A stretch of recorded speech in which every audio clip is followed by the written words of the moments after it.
শেখ হাসিনার আমলটা এতটা ভয়াবহ ছিল, আমরা সবাই দূষিত হয়ে গিয়েছিলাম। মারামারি করেছে জামাত শিবিরেরই 15 জন লোক। কোথাও লেখা নাই যে ওরা আসলে পুলিশের গুলিতে মারা গেছে।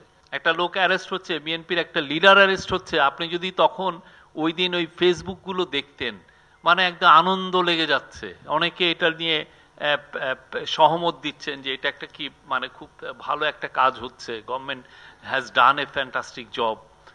এবং যারা বলছেন তারা অনেকে শিক্ষিত লোক, আমাদের সোসাইটির খুব এলিট লোক, অনেকে মিষ্টি, যেমন ধরেন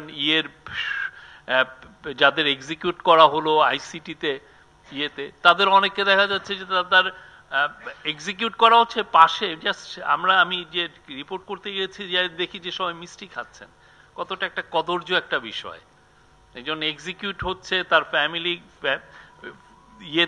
মাইক্রোবাসে ভিতরে যাচ্ছে, সেটাকে আবার থুতু দেওয়া হচ্ছে এবং ওইটাকে আবার কদর্যভাবে সেটাকে আবার সেলিব্রেটও করা হচ্ছে মিষ্টি খেয়ে।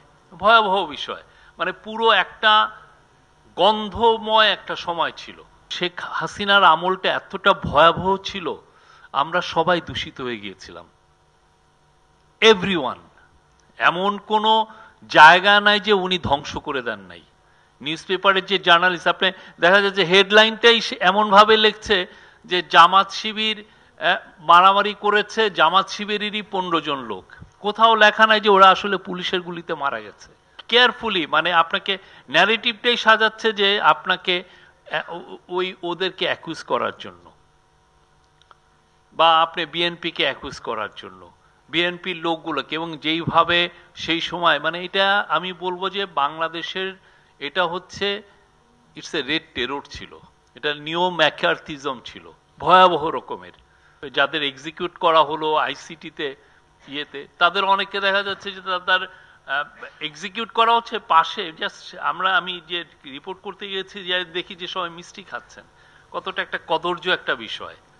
একজন এক্সিকিউট হচ্ছে, তার ফ্যামিলি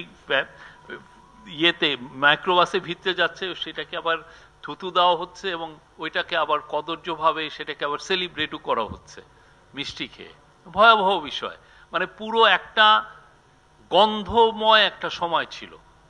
আমরা যে এই জায়গাটা যেতে পারি অ্যাজ এ সোসাইটি, এইটাই আসলে মানে ডিসকভারির বিষয়। আর এই বইটা সেইটার পুরো একটা স্ট্রাকচার দিয়েছে আমি বলবো, কিন্তু আরো ডিপে আমাদের যাওয়া উচিত ছিল।